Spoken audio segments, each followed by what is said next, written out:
मैं एक बहुत ही ज़रूरतमंद औरत थी, क्योंकि कुछ ही समय पहले मेरे पति का देहांत हो गया था।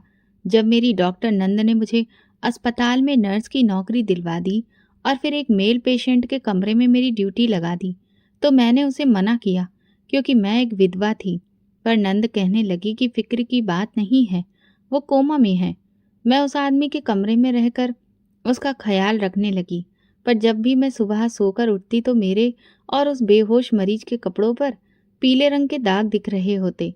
फिर एक दिन मुझे दूसरी नर्स पूछने लगी, तुम्हें एक रात का कितना मिल जाता है?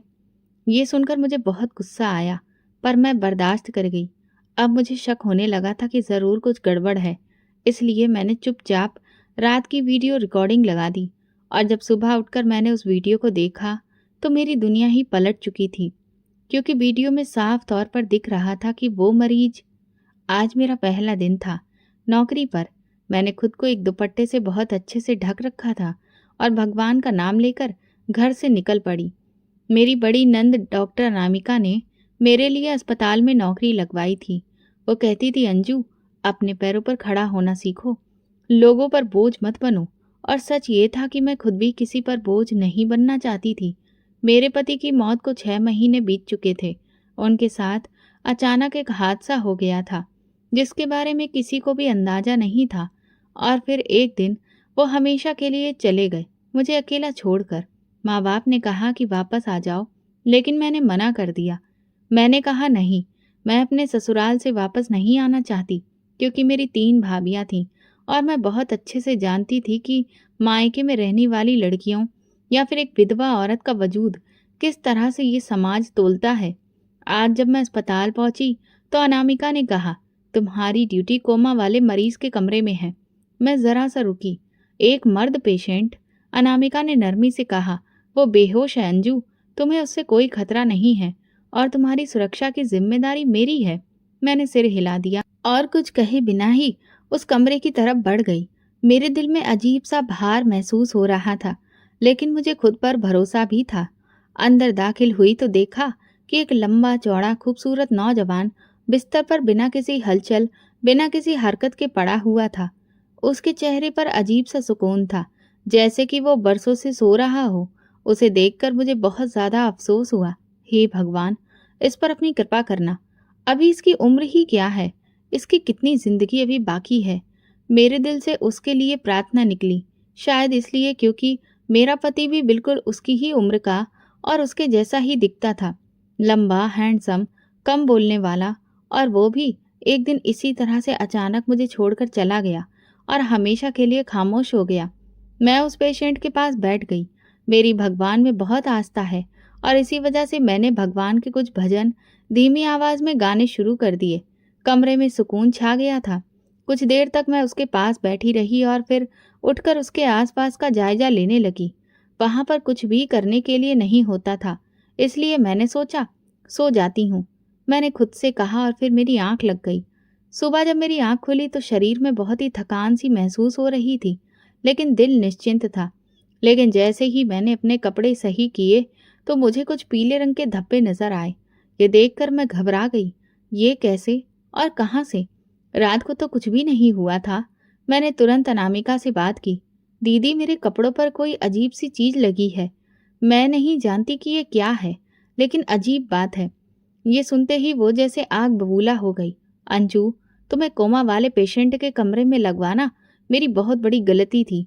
अगर तुम इस तरह की बातें करोगी तो फिर मेरी नौकरी भी खतरे में पड़ जाएगी। लेकिन दीदी, मैंने तो अभी कुछ कहा ही नहीं है, बस पूछा है कि।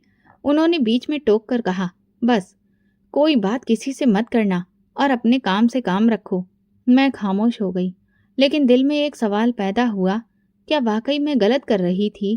क्या सच में सिर्फ कुछ पूछ लेना ही गुनाह हो गया था? कुछ घंटे के बाद जब मैं नर्सिंग रूम में गई तो वहां 2 नर्सें आपस में हंस रही थीं। एक ने मुझे देखा और कहा, रात का मुआवजा अच्छा मिला होगा, है ना? मैं हक्का बक्का रह गई। मुआवजा? क्या मतलब? दूसरी नर्स ने तंजिया हंसी हंसते हुए कहा, अरे नया नया चेहरा है, अभी समझ नहीं आया होगा। मैं शर्म से जमीन में गड़ गई। मेरे पास कोई जवाब ही नहीं था। कुछ लम्हों के लिए ऐसा लगा जैसे मेरी आंखों के सामने अंधेरा छा गया हो। जब अनामिका दीदी ने गुस्से में मुझे चुप करवाया और वो नर्सें अजीब तरह के कमेंट छोड़कर हंसने लगीं। तो मेरे लिए कुछ भी बदला हुआ नहीं था, बस थोड़ा ज़्यादा साफ हो गया था। मुझे अंदाजा हो चुका था कि ये जगह जितनी साफ दिखाई देती है उतनी है नहीं। अगले दिन जब ड्यूटी शीट देखी तो मेरा नाम फिर उसी कमरे के साथ लिखा था, यानी कि अब मेरी हमेशा के लिए ड्यूटी वहीं के लिए बन चुकी थी, कोमा वाले पेशेंट का कमरा। दीदी, मेरी ड्यूटी किसी और जगह लगवा दीजिए, मैंने आराम से पूछा। वो चेयर पर बैठी हुई फाइल पलट रही थी। क्यों? अब क्या दिक्कत हो गई है? बस थोड़ी परेशानी हो रही है। वो मरीज मर्द है ना? उनकी आवाज़ बुलंद हो गई। मैंने तुम्हें वहाँ खुद लगाया है और ये सबसे आसान ड्यूटी है। ना कोई शोर, ना भीड़ भाड़, और वो आदमी भी कोमा में है, ना कुछ देखता है और ना सुनता है। इससे तुम सुरक्षित भी बनी रहती हो। अगर बार बार जगह बदलती रहोगी तो फिर सबको शक होगा। हालात को समझने की कोशिश किया करो। मैं खामोश हो गई। उनकी बात में वजन था और हालात, वो तो मेरे खिलाफ ही थे। कुछ दिनों में ही मेरा रूटीन बन गया। शाम के वक्त अस्पताल आती, ड्रेस पहनती, अटेंडेंस लगाती और सीधा उस कमरे में चली जाती। कमरे का दरवाज़ा बंद होता, रोशनी धीमी रखती और मशीनों की धीमी बीप की आवाज़ हर तरफ फैली रहती। पेशेंट का नाम फाइल पर आदित्य राय चौधरी लिखा था। मैं फाइल देख चुकी थी। वो एक ही जगह लेटा रहता, उसकी पलक तक नहीं हिलती। कुछ दिन बाद एक दिलचस्प बात हुई। सफाई के दौरान मुझे कमरे की दराज खुली हुई मिली। अंदर एक पुरानी घड़ी, एक गंगा जल की बोतल और एक छोटी सी डायरी नुमा नोटबुक थी। मैंने वो नोटबुक खोली तो उसमें सिर्फ खाली पन्ने थे, लेकिन आखिरी पन्ने पर एक छोटी सी बात लिखी थी, खामोशी सब कुछ सुन लेती है। मैंने वो बात कई बार पढ़ी। उसमें एक अजीब सा असर था, जैसे कि किसी खामोश चीख की गवाह हो। अगली रात मैं कमरे में आई तो नर्स रूम में एक नर्स दिखाई दी। उसका नाम गीता था। उसने मुझे देखा, नज़र चुराई और बड़बड़ाई, यही है शायद।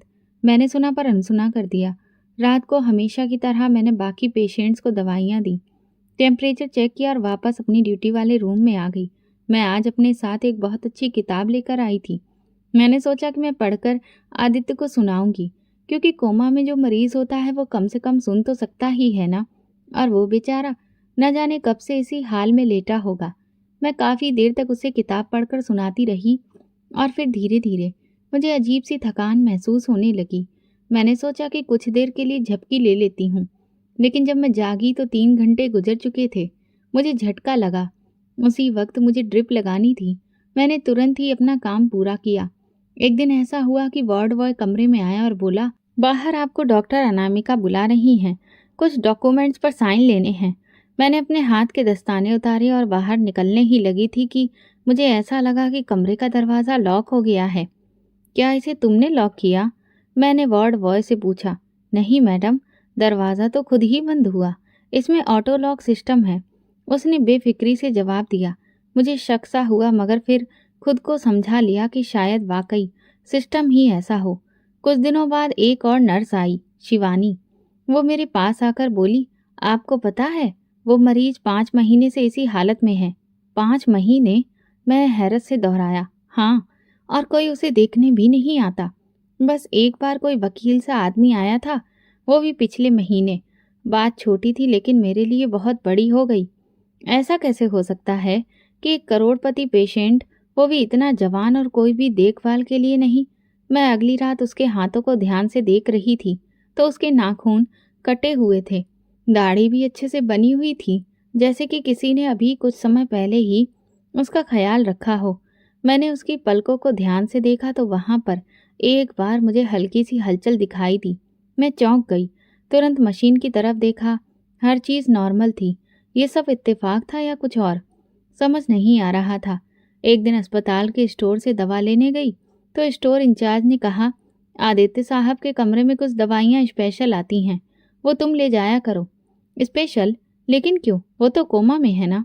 ये ऊपर से ऑर्डर है, हम कुछ भी नहीं कर सकते। वहीं खड़े खड़े मुझे लगा कि कोई मुझे पीछे से घूर रहा है। पलट कर देखा तो गीता खड़ी थी। वो कुछ कहना चाह रही थी पर रुकी रही। मैं उसके पास गई। तुम्हें कुछ कहना है? वो एक लम्हे को हिचकिचाई, फिर बोली, आप बहुत अच्छी हैं, लेकिन यहाँ सब लोग अच्छे नहीं हैं, इसलिए सावधानी जरूर बरतिएगा। मैं पलटकर अपने कमरे की तरफ चली गई, दिल में एक अजीब सा बोझ लिए। हर चीज़ बेजान होते हुए भी जैसे मुझसे बातें कर रही थी। दीवारें, दरवाजे, बेड के बराबर लगी हुई ऑक्सीजन मशीन, यहाँ तक कि वो खामोश पेशेंट भी। मैं अब सिर्फ नर्स नहीं थी, मैं तमाशाई भी थी और शायद एक खामोश गवाह भी। अब मेरी ड्यूटी रोज की बन चुकी थी। शाम को आती, पेशेंट के कमरे में जाती, चुपचाप दवाई ड्रिप में डालती, साफ सफाई करती, कभी उसके बालों को कंघी कर देती तो कभी उसके हाथ पैरों को हल्के से मालिश देकर आराम देने की कोशिश करती।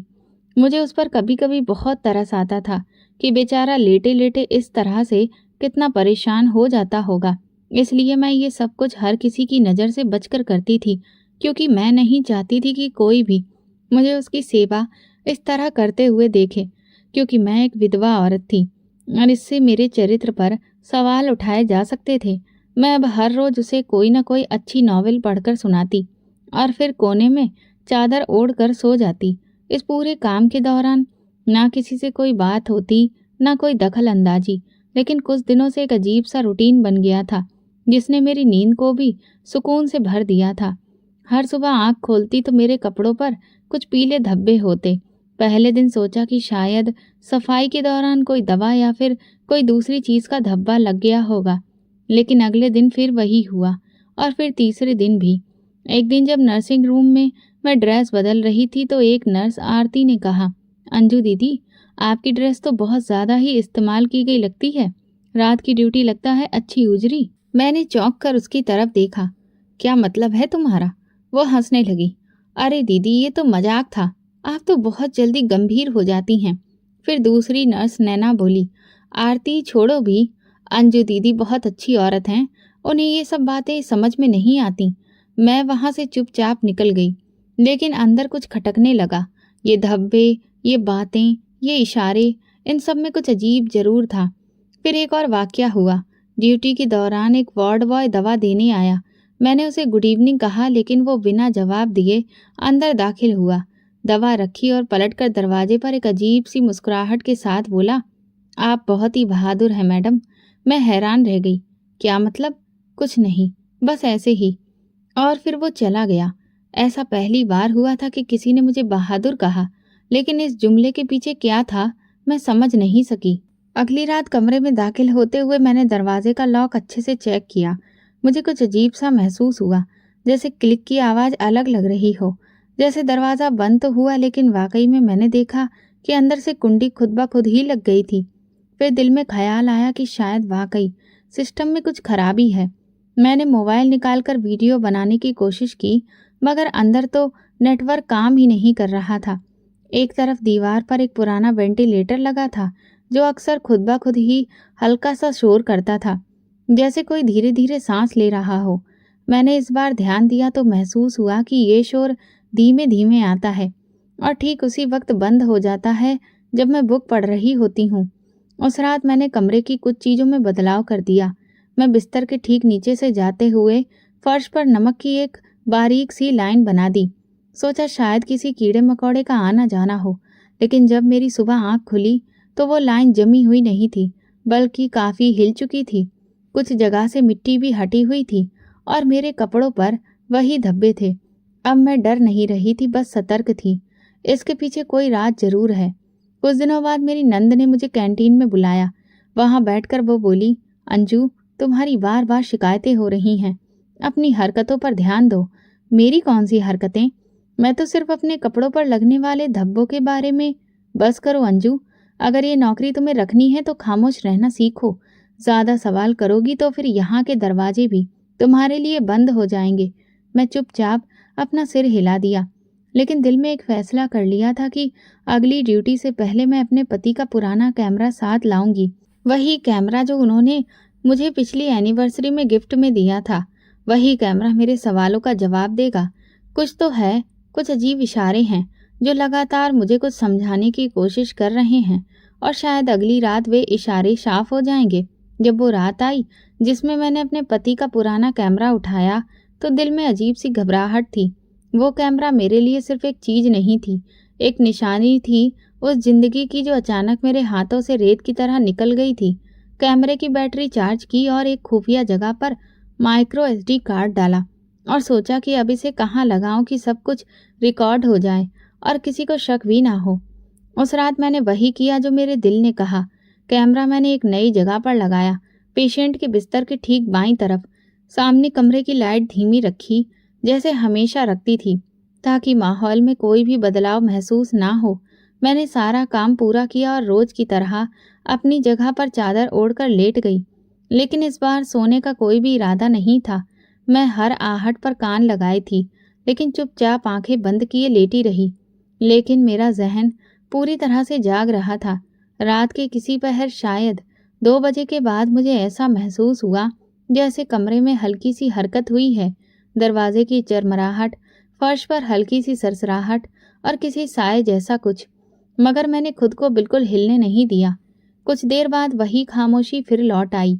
सुबह हुई तो मैं जल्दी से घर आई, कमरे का दरवाज़ा बंद किया, पर्दे गिराए और कैमरा निकालकर लैपटॉप से वो रिकॉर्डेड वीडियो देखना शुरू किया। जैसे ही वीडियो चली, मैंने खुद को सख्ती से कुर्सी पर बिठाया, क्योंकि मुझे अंदाजा था कि जो कुछ नज़र आने वाला है वो शायद मेरी बर्दाश्त से बाहर हो। वीडियो की शुरुआत हमेशा की तरह ही थी। मैं नॉवेल पढ़ रही थी और फिर एक तरफ जाकर लेट गई। वक्त गुजरता रहा और फिर कुछ देर बाद वीडियो में वो पल आ गया जिसने मेरे अंदर की सारी हवा खींच ली। पेशेंट, जिसे आदित्य चौधरी के नाम से जाना जाता था, धीरे धीरे अपने बिस्तर से उठा। कोई हिचकिचाहट नहीं, जैसे हर रात वो ये सब करता हो। उसने पहले बैठकर अपनी गर्दन दाएं बाएं घुमाई, जैसे कि बंधी हुई कोई पट्टी खोल रहा हो। फिर उसने धीरे से चप्पल पहनी और कमरे में चलने लगा। वीडियो में उसकी चाल में पूरी तरह से होशो हवास नजर आ रहा था। वो कमरे के कोने तक गया, फिर पलट कर मेरे पास आया। कुछ लम्हों तक वो मेरे चेहरे को देखता रहा। मेरा सिर चादर से ढका हुआ था और मैं वीडियो में साफ नजर आ रही थी, बेखबर, गहरी नींद में। फिर उसने मेरी चादर का किनारा धीरे से हटाया, मेरे बालों को छुआ, जैसे किसी अपने को धीरे से जगाने की कोशिश कर रहा हो, या शायद सिर्फ देखने की इच्छा हो। फिर उसने अपने पेशेंट वाले कपड़ों की जेब में हाथ डाला और ना जाने उसमें ऐसा क्या था कि उसने अपनी एक उंगली मेरी नाक से कुछ इंच की दूरी पर रखी और कुछ देर तक वही रखी, फिर उसे हटा लिया। इससे मुझे इतना समझ आ गया कि वो या तो मेरी सांसें चेक कर रहा है या मुझे कुछ महसूस करवा रहा है। फिर उसने पास में रखी कुर्सी उठाई और उसे मेरे पास रख दिया। दराज खोली और उसमें से वो तेल की पुरानी शीशी निकाली जो कई दिनों से वहीं रखी थी। कुर्सी पर बैठकर उसने मेरे हाथों को बहुत नरमी से थामा और उस पर तेल लगाना शुरू कर दिया। धीरे धीरे वो मसाज करता रहा, जैसे ये रोज की आदत हो। उसने मेरे पैरों पर भी वही तेल लगाया। ये सब इतनी खामोशी से हो रहा था कि मुझे कुछ भी समझ में नहीं आ रहा था, या शायद मैं बेहोश थी। कुछ लम्हों बाद उसने मेरे हाथ को थामे रखा। उसके चेहरे पर एक अजीब खामोश सा सुकून था, जैसे वो किसी गहरे दर्द से निकलकर अब शांति की ओर बढ़ रहा हो। फिर बिना किसी जल्दबाजी के उसने शीशी वापस दराज में रखी, चप्पल उतारी, कुर्सी वापस अपनी जगह रखी और आकर बेड पर लेट गया, उसी पोजीशन में जैसे वो हमेशा लेटा होता था।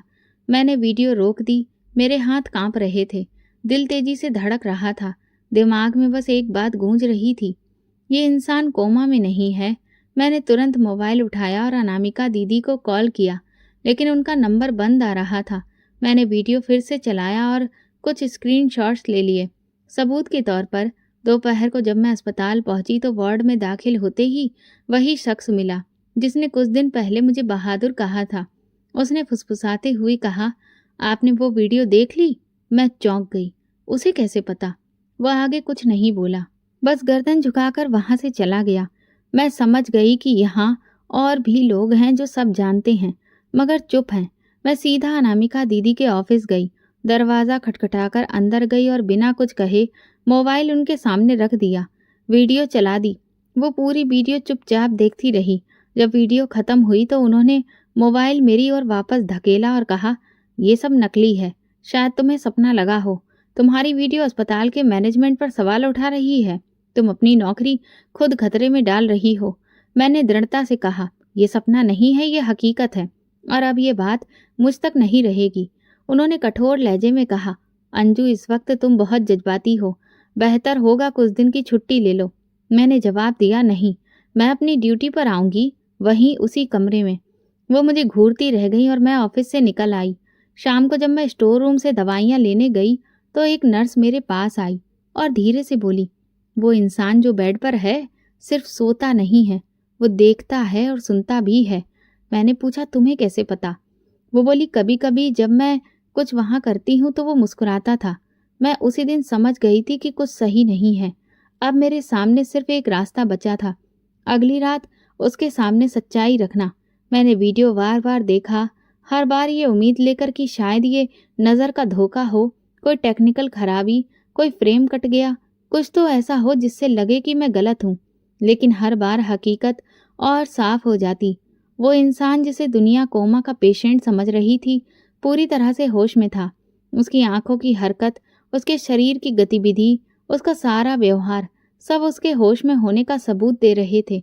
जब वो मेरे हाथों पर तेल लगा रहा था, उसके चेहरे पर जो सुकून था वो बनावटी नहीं था, जैसे वो किसी पूजा में लीन हो। और यही बात मेरी उलझन को और गहरा करती जा रही थी। इस बार मैंने और भी सबूत जमा किए। बेड की चादर से एक धब्बा साफ करके टिश्यू में रखा, दराज में रखी शीशी की तस्वीर ली और हर लम्हे को अपने नोट्स में दर्ज किया। मेरी नीयत सिर्फ सच तक पहुंचना थी, न बदनामी का डर, न किसी से लड़ाई। अगले दिन मैं फिर अनामिका दीदी के पास गई। दरवाज़ा बंद था। मैंने हल्की दस्तक दी। वो अंदर बैठी फाइलों में खोई थी। मैंने कहा, दीदी आपको एक बार और वीडियो दिखानी है। उन्होंने नज़र उठाई। अंजू, तुम बाज नहीं आओगी। दीदी बस एक नज़र, फिर जो फैसला लेना हो ले लीजिए। मैंने लैपटॉप उनके सामने रखा, वीडियो चलाया और खुद चुपचाप बैठ गई। वीडियो चलती रही और उनके चेहरे के हाव भाव धीरे धीरे बदलने लगे, जैसे हर फ्रेम के साथ उन्हें यकीन हो रहा हो कि मैं झूठ नहीं बोल रही, लेकिन मानने से इनकार कर रही हूँ। वीडियो खत्म होने पर उन्होंने लैपटॉप बंद कर दिया और ठंडे स्वर में बोली, ये वीडियो झूठी है। तुमने इसे किसी से एडिट करवाया है। इस तरह के इल्ज़ाम लगाकर तुम अपनी और मेरी नौकरी खतरे में डाल रही हो। मैंने कहा, दीदी आप जानती हैं कि ये झूठ नहीं है। आप सब जानती हैं। बस बहुत हो गया। उन्होंने गुस्से में कहा, अगर तुमने ये वीडियो किसी को दिखाई या ये बात कहीं फैली तो मैं मजबूर होकर तुम्हें नौकरी से निकालने के लिए मैनेजमेंट को रिपोर्ट कर दूंगी। मैं हैरत से उनकी आंखों में देख रही थी। वहां ना कोई हमदर्दी थी और ना ही कोई रहम, सिर्फ एक रुकावट थी, जैसे वो खुद किसी मजबूरी में फंसी हो। मेरे लिए इससे ज़्यादा तकलीफदेह बात और कोई नहीं थी कि जिस इंसान पर मैंने सबसे ज़्यादा भरोसा किया वही मेरी आवाज़ दबाने पर तुली हुई थी। मैं चुपचाप बाहर आ गई। कॉरिडोर में नर्स गीता मिली। उसने एक नज़र में सब कुछ समझ लिया। सब लोग इनकार कर रहे हैं, उसने धीरे से पूछा। मैंने बस सर हिला दिया। तुम्हें कुछ दिखाई दिया है? उसने कहा और मुझे फिर स्टोर रूम की तरफ ले गई। वहाँ एक पुरानी अलमारी के पीछे से उसने एक लिफाफा निकाला। उसमें पुरानी रिपोर्ट्स थीं, आदित्य रॉय चौधरी की। ये देखो। उसने एक पीला पन्ना निकाला। ये उसकी न्यूरो रिपोर्ट है जो कभी रजिस्टर में शामिल ही नहीं की गई। लिखा है कि पेशेंट को नींद की दवा दी गई है, लेकिन उसका रिस्पॉन्स नॉर्मल है। कोमा जैसा कोई सबूत नहीं है। मैंने वो रिपोर्ट हाथ में ली, जैसे कोई हथियार पकड़ लिया हो। तुम्हारे पास ये कब से है? मैंने पूछा। काफ़ी समय से, पर कभी हिम्मत नहीं हुई किसी को दिखाने की। अब दिखाओगी? मैंने कहा, अब छुपाना जुर्म है। उसी शाम मैंने रिपोर्ट, वीडियो और तस्वीरें सब एक फोल्डर में रखी और सीधे अस्पताल के एक senior admin officer doctor Kabir के ऑफिस चली गई। वो कठोर लहजे के इंसान थे, लेकिन उसूल पसंद भी, समझ जाते थे। सर, मुझे एक बहुत ही गंभीर बात बतानी है। मैंने उन्हें सब बताया। वो बोले, क्या तुम्हारे पास सबूत है? मैंने सारा फोल्डर उनके सामने रख दिया। उन्होंने एक एक चीज़ ध्यान से देखी, वीडियो चलाई, रिपोर्ट्स की जांच की और फिर बोले, अगर ये सच है तो पूरा सिस्टम झूठ पर चल रहा है। जी, और मेरी नंद डॉक्टर अनामिका, वो सब जानती हैं। उन्होंने तुरंत फ़ोन उठाया, किसी को बुलाया और मुझे कहा, तुम खामोशी से वापस अपनी ड्यूटी पर जाओ, आगे हम संभालेंगे।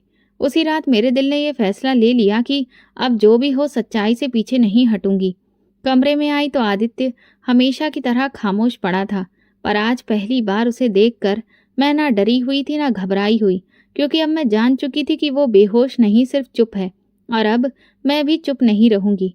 डॉक्टर कबीर ने वीडियो देखकर कहा तो था कि मामला संभालेंगे, लेकिन 2 दिन गुजर गए और कोई कार्रवाई होती नजर नहीं आई। अनामिका दीदी ने एक बार भी मुझसे बात नहीं की, सिर्फ एक नज़र डाली, जैसे मैं उनके लिए अब गैर जरूरी हो चुकी हूँ। ड्यूटी अभी भी वही, कमरा वही, पेशेंट वही और वही खास माहौल।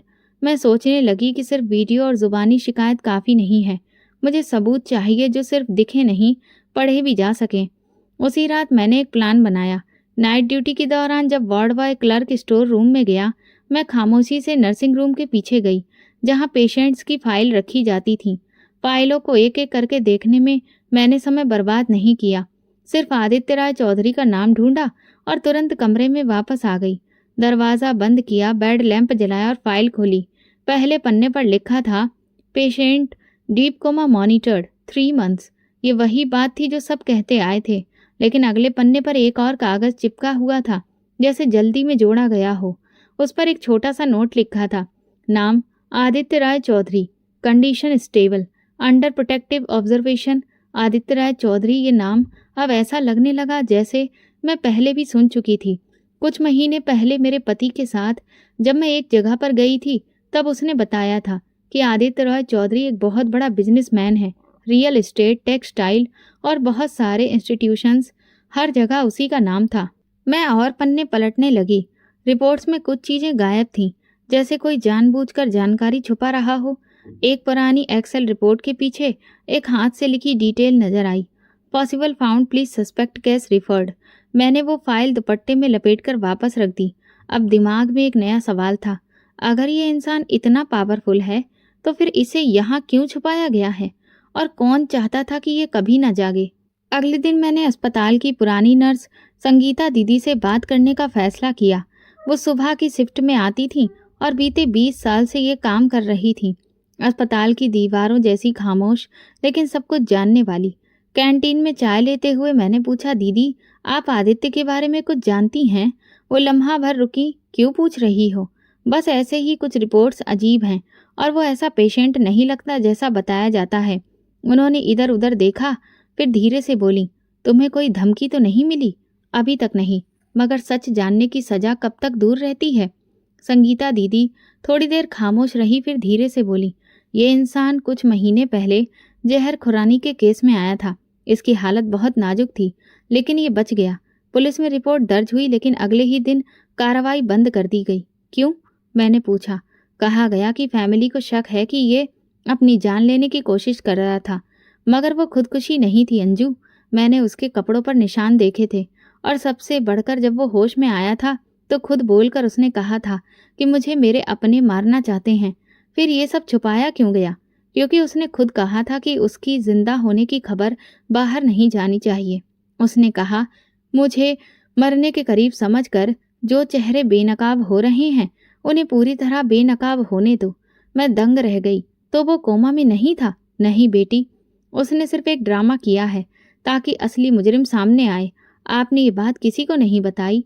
हमेशा सोचा कि ऐसा करूं, फिर वही डर, नौकरी की सुरक्षा की। लेकिन तुम्हें वो हिम्मत है जो हम में नहीं थी। मेरी आंखों के सामने वो सारी रातें घूमने लगी, जब वो इंसान मेरे करीब आकर बैठता, मेरे हाथों पर तेल मलता और खामोशी से वापस चला जाता। मैं कितनी बेखबर थी, लेकिन अब नहीं। मैं वापस वार्ड में आई और कमरे का दरवाज़ा बंद करके कुछ देर उसके चेहरे को देखा। वो हमेशा की तरह वैसे ही बिना हरकत के पड़ा था, पर अब उसकी खामोशी समझ आने लगी थी। मैंने खुद से कहा, तुम सोते नहीं हो, तुम सब देखते हो, और अब मैं भी तुम्हें देख रही हूँ। अब मैं सिर्फ एक नर्स नहीं थी, मैं उसकी कहानी का किरदार बन चुकी थी, जो सबकी नज़रों से ओझल था। मैं खामोश गवाह थी और सच के करीब पहुंच चुकी थी।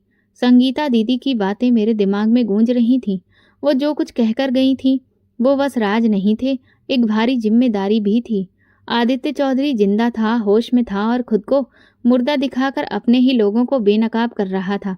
अस्पताल के कुछ लोग, जिन्हें हम अपनी जिम्मेदारी निभाने वाले समझते थे, एक कीमत पर खामोशी से बिक चुके थे। और मेरी नंद डॉक्टर अनामिका, वो कहाँ खड़ी थी? क्या उसकी मालूमात में ये सब कुछ था, या मैं सिर्फ एक मोहरा बनी?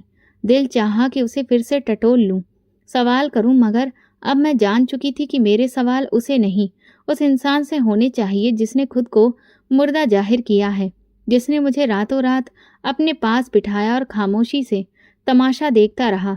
उस दिन मैंने अपनी ड्यूटी पूरी की, किसी से बात नहीं की, ना किसी का सामना किया। दिल में बस एक ही सोच थी, आज बात करनी है, आज पर्दा उठना है। मैं अस्पताल के मंदिर गई, माथा टेका, प्रार्थना की और फिर चेंजिंग रूम में ड्रेस पहनने गई।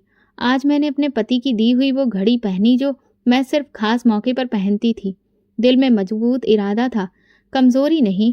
कमरे में दाखिल हुई तो हमेशा की तरह दरवाज़ा बंद करने से पहले मैंने गीता को बाहर देखा। वो थोड़ी दूरी पर खड़ी मुझे ही देख रही थी। मैंने धीरे से सिर हिलाया और वो पलट गई। दरवाज़ा बंद हुआ। कमरा अंधेरे में डूबा हुआ था। सिर्फ मॉनिटर की नीली रोशनी दीवार पर हल्की सी रंगत डाल रही थी। मैं धीरे धीरे बेड के करीब गई। दिल धड़क रहा था, लेकिन कदम मजबूत थे। मुझे सब पता है, मैंने नरमी से कहा। अब ये ड्रामा बंद कर दीजिए। वो लम्हा कुछ पल का मेहमान था। अचानक एक पलक झपकने के सेकंड में उसने आंखें खोल दी। मैं पत्थर बनी खड़ी थी और वो आदित्य रॉय चौधरी पूरे होशो हवास में मुझे देख रहा था। आखिरकार तुमने सच जान लिया अंजू, उसने धीरे से कहा। कितने दिनों से तमाशा चल रहा है? मैंने पूछा। आवाज में कोई भी कपकपाहट नहीं थी। काफी दिनों से, बल्कि महीनों से। लेकिन तुम्हारे आने के बाद ये सारा खेल एक और ही दिशा में चला गया। तुमने मुझे क्यों चुना? मैंने तुम्हें नहीं चुना, हालात ने किया। तुम्हारी फिक्र, तुम्हारी खामोशी, तुम्हारी अच्छाई, तुम्हारा ये मिजाज, ये सब खुद ब खुद मेरे लिए भरोसे का कारण बन गया। और अनामिका? मैंने पूछा। वो भी सब जानती है? नहीं, अनामिका को सिर्फ इतना पता है कि मैं जिंदा हूँ।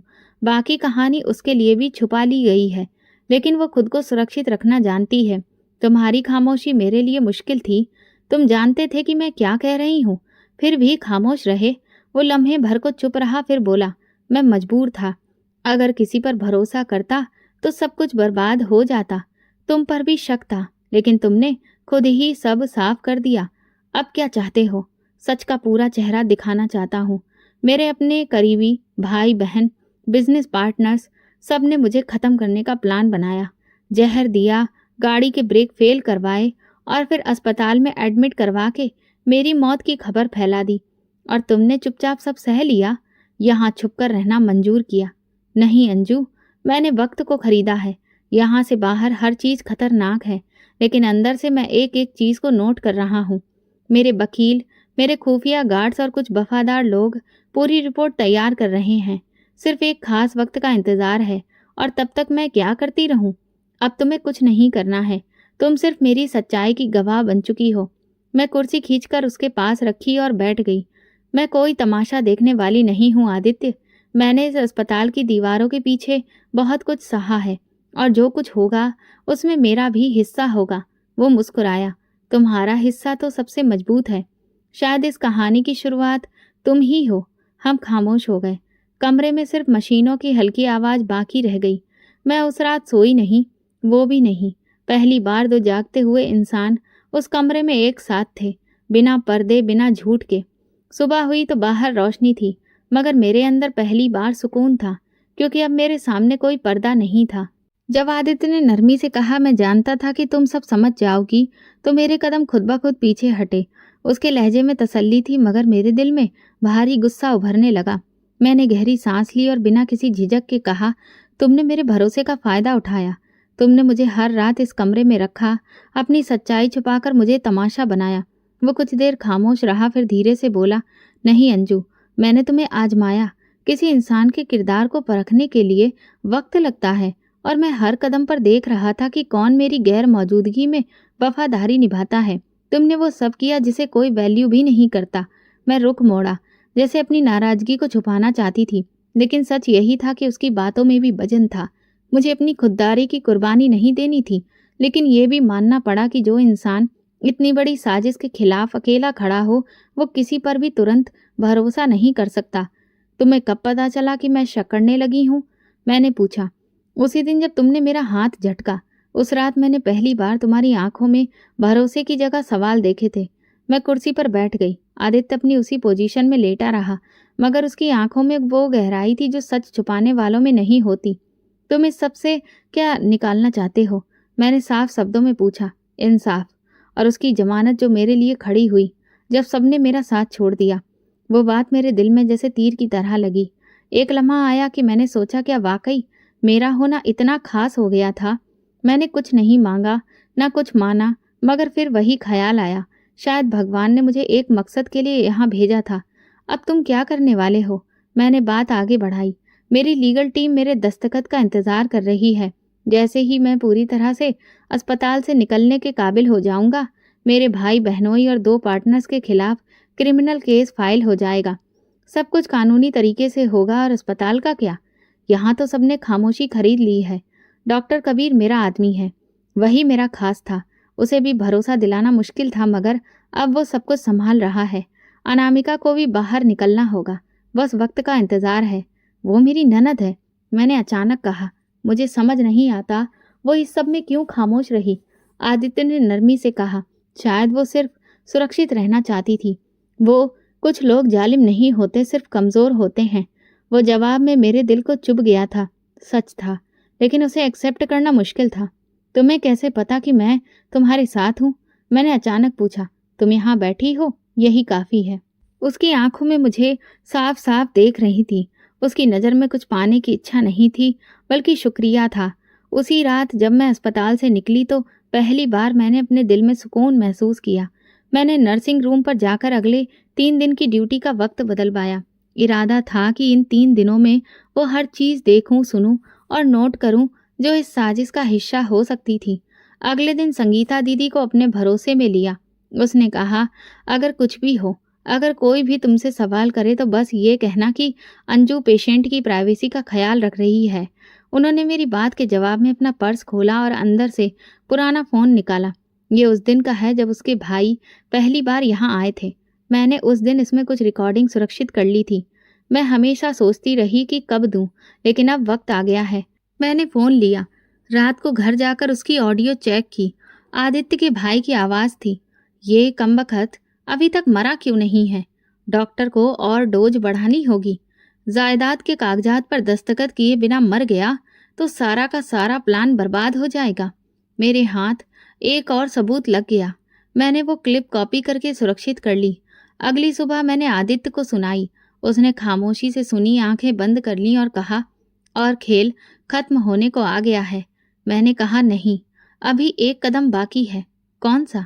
तुम्हारा सामने आना, उन सबके सामने जिन्होंने तुम्हें मुर्दा समझकर तुम्हारा हिस्सा बांट लिया।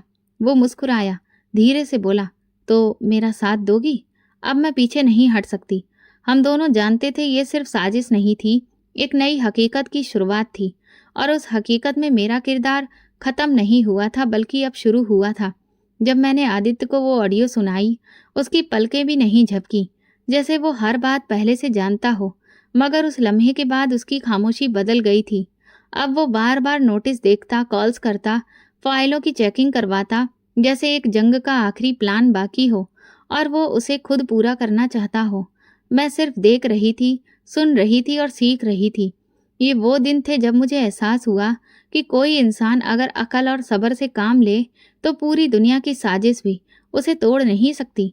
कमरे में अक्सर उसके वकील आते, खुफिया दस्तावेजों पर दस्तखत लिए जाते और व्हाट्सएप पर खुफिया मैसेज एक दूसरे को भेजे जाते।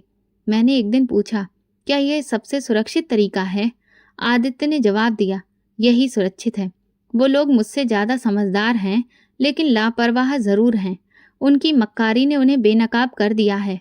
उसी शाम जब मैं ड्यूटी खत्म करके निकलने ही वाली थी, एक गाड़ी खामोशी से अस्पताल के पिछले दरवाजे पर आकर रुकी। गाड़ी से 2 आदमी निकले। एक के हाथ में लैपटॉप बैग था। वो अंदर आया और सीधा आदित्य के कमरे में दाखिल हो गया। मैं समझ गई ये फाइनल कार्रवाई की शुरुआत थी। अगले दिन अस्पताल के बाहर मीडिया तैनात खड़ी थी, लेकिन कोई चिल्लाहट नहीं, कोई शोर शराबा नहीं था।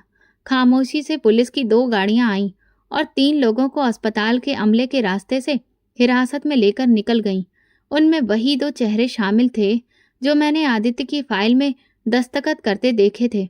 बाद में पता चला 1 महीने की रिकॉर्डिंग, गवाहों के बयान और फाइनेंशियल ट्रांजैक्शन की सारी फाइलें तैयार की गई थीं। आदित्य ने सब कुछ अपने हाथ में रखा और आखिरी लम्हे तक किसी पर यह जाहिर नहीं होने दिया कि वो कब, कहाँ और कैसे वार करेगा। शाम को जब मैं हमेशा की तरह पेशेंट की फाइल अपडेट कर रही थी तो डॉक्टर कबीर ने मुझे बुलाया। तुम्हारे लिए एक खास मैसेज है, उन्होंने कहा और मुझे एक सफ़ेद लिफाफा थमा दिया। मैंने उसे खोला तो अंदर एक सादा सा नोट था। उसमें सिर्फ 2 बातें लिखी थीं। कल सुबह मैं अस्पताल छोड़ रहा हूँ। तुमने मेरी ज़िंदगी बचाई है, आदित्य, मेरे लिए ये 2 वाक्य आम नहीं थे। मैंने एक सफ़र देखा था और ऐसा लगा कि उसका पहला पड़ाव अब ख़त्म हो रहा था। अगली सुबह आदित्य एक खास रास्ते से पूरी सुरक्षा के बीच अस्पताल से निकल गया। उसके जाने के बाद कमरा खाली-खाली लगने लगा, जैसे दीवारों पर लटके कैलेंडर रुक गए हों, जैसे ऑक्सीजन मशीन की आवाज़ अब सिर्फ शोर बन गई हो। मेरी ड्यूटी तो चलती रही, मगर दिल वहीं कहीं अटका रह गया था। अनामिका दीदी से 2 बार मुलाकात अस्पताल के कॉरिडोर में हुई। उन्होंने नज़रें झुकाकर कहा, मुझे अंदाजा नहीं था कि ये मामला इतना संगीन है। शायद मैं वक्त पर कुछ बोलती तो बेहतर होता। मैंने कोई शिकायत नहीं की, सिर्फ इतना कहा, वक्त अगर सच बोल दे तो हम सब चुप रह जाते हैं। कुछ दिन बाद जब सब कुछ नॉर्मल हो गया, एक दोपहर में अपने कमरे में बैठी थी, कपड़े तय कर रही थी, तभी दरवाजे पर दस्तक हुई। गीता खड़ी थी, हाथ में एक छोटा सा सफ़ेद लिफाफा था। ये आपके लिए है, बाहर से आया है, कहकर वो चली गई। मैंने लिफाफा खोला तो उसमें एक साधारण सा कार्ड था। ऊपर गोल्डन स्याही से लिखा था, शादी का निमंत्रण, और नीचे लिखा था, अंजू वेड्स आदित्य। मेरे हाथ कांपने लगे। मैंने कार्ड दोबारा बंद कर दिया, जैसे कुछ गलत पढ़ लिया हो, लेकिन वो कार्ड सच था और मेरा नाम भी। मैंने फ़ोन उठाया और संगीता दीदी को कॉल किया। दीदी, मुझे कुछ मिला है, शायद आपको सुनकर हैरत होगी। उन्होंने चुपचाप मेरी बात सुनी और सिर्फ इतना कहा, बेटा, भगवान जिनके लिए भला चाहता है उनके लिए ऐसे फैसले खुद करता है। मैंने किसी को कुछ नहीं बताया। 2 दिन तक सोचती रही, क्या ये रिश्ता एक एहसान का सिला था या एक रिश्ते की बुनियाद। वो इंसान जिसे मैं सबसे ज़्यादा असुरक्षित समझ रही थी, आज मेरे दरवाजे पर एक मजबूत वादा लिए खड़ा था। आखिरकार मैंने भगवान के आगे सिर झुकाया और फैसला अपने दिल के हवाले कर दिया। अब एक और कदम उठाना था, मगर ये कदम जिंदगी की तरफ था। वो कार्ड कई दिन मेरे तकिए के नीचे रखा रहा। मैं उसे बार बार खोलती, पढ़ती और फिर रख देती। आदित्य का फैसला मेरे लिए हैरान कर देने वाला नहीं था, लेकिन ये सोचना कि मैं वाकई उसकी नई शुरुआत का हिस्सा बन सकती हूँ, ये मेरे लिए आसान नहीं था। मैंने कई रातें भगवान से बातें करते हुए गुजारी। अगर ये रिश्ता मेरे हक में है तो मेरे दिल को सुकून दे दो, अगर नहीं है तो मुझे मना करने की हिम्मत दे दो। मैं अकेली थी, मगर कमज़ोर नहीं। अब जो फैसला करना था वो जज्बात पर नहीं, अकल और ईमान पर करना था। तीसरे दिन मैंने संगीता दीदी को बुलाया, उनके सामने चाय रखी और कहा, आपको कैसा लगेगा अगर मैं हाँ कह दूं? वो थोड़ी देर चुप रही, फिर बोली, अंजू, तुमने उस आदमी को उस वक्त इज्जत दी जब दुनिया ने उसे मरा हुआ समझ लिया था। अगर वो तुम्हें जिंदगी की इज्जत देना चाहता है तो ये तुम्हारा अधिकार है। मैंने उनकी बात सुनकर सिर झुका लिया। अगले दिन मैंने फ़ोन उठाया, आदित्य के वकील का नंबर मिलाया और सिर्फ इतना कहा, मेरा जवाब हाँ है, मगर मेरी कुछ शर्तें भी हैं। वकील ने कहा, मैं उन्हें सब बता दूंगा। शाम तक आदित्य की तरफ से मैसेज आ गया, तुम्हारी हर बात मुझे दिल से कबूल है। शादी साधारण तरीके से होगी और रिश्ता सिर्फ इज्जत पर कायम होगा। इस जवाब ने मेरे दिल को एक नरमी दी। मैंने लाल दुपट्टा निकाला, वही जो मेरी पहली शादी में मुझे पहनाया गया था। उसमें कई पुरानी यादें थीं, मगर आज उसमें एक नया मोड़ जुड़ने जा रहा था। शादी की तारीख तय हुई, एक छोटे से हॉल में। ना कोई बैंड बाजा, ना कोई दिखावा, बस 2 दिल, 2 परिवार और 2 गवाह। उसी दिन मैंने अपनी पहली शादी का लहंगा पहना और अपने पहले पति का दिया हुआ वो छोटा सा लॉकेट, जिसे मैं हमेशा दिल के करीब रखती थी। संगीता दीदी मेरे साथ थी और गीता ने मेरा दुपट्टा ठीक किया। आप बहुत खूबसूरत लग रही हो अंजू दीदी, उसने कहा। मैं सिर्फ प्रार्थना करूंगी कि ये सारी खुशियाँ हमेशा बनी रहें। पंडित जी ने मंत्र पढ़ना शुरू किया। हम दोनों साथ में बैठे थे। वो पूरे वक्त सिर झुकाए, पूरी संजीदगी से चुपचाप बैठा रहा। उसे जैसा जो रस्म निभाने को कहा गया उसने वैसे ही निभाया। जब उसे मेरी मांग भरने को कहा गया तो मेरे थोड़े हाथ कांपने लगे, लेकिन मैंने आंखों से इशारा करके उसे इजाज़त दी। उसने मेरी मांग भरी और फिर मुझे मंगलसूत्र पहनाया। हर रस्म के साथ मेरे दिल का बोझ हल्का होता गया। फिर हम 7 फेरे लिए। मेरे हर फेरे का वचन दिल से बोली और भगवान से प्रार्थना की, जिस सफ़र की शुरुआत तूने मेरे सब्र से करवाई उसका अंजाम भी मेरे लिए बेहतर बना दे। ना कोई फोटोग्राफर था, ना वीडियो, ना कोई पोस्ट। बस मेरे दिल में उस लम्हे की तस्वीर सुरक्षित थी, जिसमें मेरी वफादारी और मेरी सच्चाई एक नए रिश्ते में बंध गई थी। वापस आने के बाद संगीता दीदी ने मेरे हाथ पकड़कर कहा, तुम सिर्फ पत्नी नहीं हो, एक मिसाल हो। आदित्य ने शादी के बाद मुझसे कहा, मैंने दुनिया को दिखाया कि मैं मरा हुआ हूँ, मगर तुमने मुझे एहसास दिलाया कि मैं जिंदा रहने के काबिल भी हूँ। तुमने जिस तरह से मेरा ख्याल रखा, मेरे बारे में सोचा, मेरे अकेलेपन को हर रोज दूर करने की कोशिश की, उसी ने मेरे दिल में तुम्हारे लिए एक खास जगह बना दी। मैंने मुस्कुराकर कहा, तो इसलिए तुम रोज मेरे हाथ पैर की मालिश करते थे? उसने थोड़ा शर्माते हुए कहा, हाँ, क्योंकि मुझे हर बार एहसास होता था कि तुम मेरे लिए कितनी मेहनत करती हो और थक जाती हो। बस उसी के लिए एक छोटी सी कोशिश करता था, और कुछ नहीं। हमने कोई हनीमून प्लान नहीं किया, किसी दूसरे देश की सैर पर नहीं निकले। अगले दिन हम दोनों एक साथ मंदिर गए, वहां जाकर पूजा की, गरीबों में कपड़े बांटे, सब कुछ एक साथ किया जैसे दो आम इंसान जो एक गैर मामूली मुश्किल से गुजरकर अब साधारण तरीके से जिंदगी जीने की कोशिश कर रहे थे। मेरी जिंदगी के इम्तिहान खत्म नहीं हुए थे, लेकिन अब मुझे अकेले उनका सामना नहीं करना था। ये शादी किसी एहसान का बदला नहीं थी, ये दो रास्तों का मेल था जो अलग अलग चलते चलते एक मोड़ पर आकर एक साथ हो गए। अब मैं एक नई जिंदगी में दाखिल हो चुकी थी, जिसमें मेरे हमसफर वो सब कुछ जानते थे जो मैं छुपाना चाहती थी। उसके बाद जो उन्होंने मुझे अपनाया, वो किसी एहसान से बढ़कर था। शादी के बाद जिंदगी में एक नया सुकून आया, लेकिन ये वो खामोशी नहीं थी जो दुख के बाद आती है, ये वो करुणा थी जो भगवान की मर्जी से नसीब होती है। मैं वही अंजू रही, साधारण, भगवान पर विश्वास करने वाली। फर्क सिर्फ इतना आया कि अब मेरा हर कदम किसी के साथ था। आदित्य ने शादी के बाद कुछ भी जताया नहीं, ना अधिकार दिखाया। उसकी आंखों में सिर्फ एक चीज थी, भरोसा। एक दिन सुबह नाश्ता करते हुए उसने कहा, मैं चाहता हूं कि तुम अपनी जिंदगी वहीं से दोबारा शुरू करो जहां से तुमने उसे छोड़ा था, लेकिन इस बार पूरे भरोसे के साथ। मैंने हैरानी से देखा, क्या मतलब? मैंने एक हॉस्पिटल खरीद लिया है, वो छोटा है मगर गरीब और मजबूर विधवा औरतों के लिए उसे रिजर्व किया है। मैं चाहता हूँ कि तुम वहाँ की इंचार्ज बनो। तुम्हारे जैसी औरतें किसी भी जगह की तस्वीर बदल सकती हैं। मैंने वो नाश्ता चाय के एक सादे कप के साथ किया, लेकिन दिल इतना भर आया कि कुछ पल के लिए सांस लेना ही भूल गई।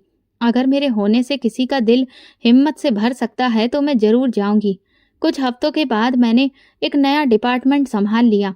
वहां आने वाली औरतों में ज्यादातर विधवा, तलाकशुदा या ऐसी लड़कियां थीं जो किसी सहारे की तलाश में थीं। मैं उनके बीच जाती, बिना किसी ऊंच नीच के। एक नर्स ने एक दिन कहा, मैडम, आप बिल्कुल अलग हैं, ना आवाज तेज करती हैं, ना हमें डांटती हैं, फिर भी सब सुन लेते हैं। मैंने मुस्कुराकर जवाब दिया, क्योंकि मैं वो जुबान बोलती हूँ जो तुम सबके दिलों में छुपी है। मैं वो सब सह चुकी हूँ जो तुम सह रही हो। एक दिन अस्पताल में अनामिका आ गई। मैं अपने ऑफिस में अंदर रिपोर्ट देख रही थी। जब दरवाजे पर दस्तक हुई, दरवाजा खुला, वो धीरे धीरे अंदर आई। चेहरे पर नमी थी, नजरें झुकी हुई थी। मुझे तुमसे कुछ कहना है अंजू, उन्होंने धीरे से कहा। मैंने अपनी कुर्सी से उठकर उनके लिए कुर्सी खींची। मैं जानती हूँ मैंने बहुत कुछ छुपाया, बहुत कुछ कहा जो नहीं कहना चाहिए था। मैं खुद डरी हुई थी, खुद गर्जी में थी, लेकिन तुमने वो कुछ किया जो मैं नहीं कर सकी। मुझे माफ कर दो। मैंने सिर्फ इतना कहा, आप मेरी ननद थीं, आज भी हैं। रिश्ता खून से नहीं, नीयत से मजबूत होता है। मैंने माफ किया। हम दोनों कुछ पल चुप बैठे रहे। कुछ रिश्ते शब्दों के बिना भी ठीक हो जाते हैं। घर वापस आकर मैंने अपने लिए कुछ सादे से कपड़े निकाले। अब मेरा दिन अस्पताल में गुजरता, शाम को बच्चों के साथ। हाँ, भगवान ने मुझे बेटियों की खुशी दी थी, वो नन्ही जाने जिन्हें मैंने अपनी प्रार्थना और सब्र से जोड़ना सिखाया। एक दिन बड़ी बेटी बोली, माँ, क्या सारी औरतें इतनी ही मजबूत होती हैं जितनी आप हैं? मैंने उसके माथे पर हाथ रखते हुए कहा, नहीं, लेकिन जो औरत सब्र और सच को अपना हथियार बना ले, उसे कोई झुका नहीं सकता। आदित्य अक्सर शाम को देर से आते, लेकिन हर बार बैठकर मुझे पूरे दिन के बारे में सुनते। कभी कभार एक दो बातें भी कहते। हमारे रिश्ते में दिखावा नहीं था, पर भरोसा बहुत था। फिर एक दिन अस्पताल में काम से निकलते वक्त मैं उस दरवाजे के सामने से गुजरी जिसके अंदर मेरी पहली ड्यूटी लगी थी। वही कमरा जहां से मेरी आजमाइश शुरू हुई थी। अब वो कमरा जनरल पेशेंट्स के लिए इस्तेमाल होता था। बाहर नया पेंट हो चुका था और तख्ती पर लिखा था, आशीर्वाद कक्ष। मैं कुछ पल रुकी, दीवारों को हाथ लगाया, आंखें बंद की और दिल से एक प्रार्थना निकली, हे भगवान, शुक्र है कि तुमने मेरे जख्मों से मेरी तकदीर लिखी और हर कदम पर मुझे सहारा दिया। ना कोई आंसू, ना बहाना, ना कोई दुख का मंजर। अब याद आया, क्योंकि जिस जगह से दुख शुरू हुआ वही मेरी इज्जत की बुनियाद खड़ी हो चुकी थी। अब मैं अस्पताल की इंचार्ज हूँ, एक पत्नी हूँ, एक माँ हूँ, लेकिन सबसे बढ़कर वो औरत हूँ जो जानती है कि अगर नीयत साफ हो तो हालात चाहे जैसे भी हो, रास्ता खुद बन जाता है। ये वीडियो केवल मनोरंजन के उद्देश्य से बनाया गया है। सभी पात्र काल्पनिक हैं। वास्तविक व्यक्तियों, जीवित या मृत या वास्तविक घटनाओं से कोई समानता विशुद्ध रूप से संयोग है। किसी भी व्यक्ति, धर्म या जाति को ठेस पहुंचाने की मंशा नहीं है। तो दोस्तों, अगर आपको हमारी कहानी पसंद आई हो तो कमेंट करें, वीडियो को लाइक करें और ज़्यादा से ज़्यादा शेयर करें। चैनल पर नए हैं तो सब्सक्राइब करें और नोटिफिकेशन बेल दबाएं ताकि अगली अपडेट सबसे पहले आपको मिले। धन्यवाद।